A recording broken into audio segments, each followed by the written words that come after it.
Որովհետև մի երկրում, որտեղ բնակավայրերի 70 եւ ավել տոկոսում մանկապարտեզ չկա, երբ որ դպրոցների 70 եւ ավել տոկոսը կիսավերված է ֆիզիկական եւ բովանդակային առումով, չի կարող այդտեղ չլինել կադրային սով։ Կան երկրում լավ կադրել ունենց, հիմա կասեն, ինչ չորացել է մեր երկրի արգանդը չորացել է, չէ, չի չորացել, Ժողովուրդ ջան։ Կան լավ կադրեր, այո, կան լավ կադրեր։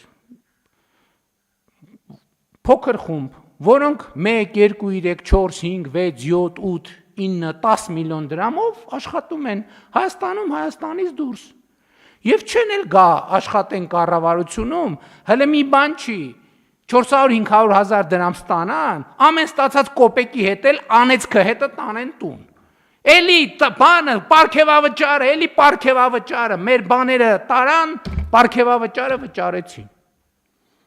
Եվ ինչի պետք է, սա շատ լավ տեսարան է, շատ լավ, բայց սա ուրիշների մասին չի, Ժողովուրդ ջան, սա մեր մասին է։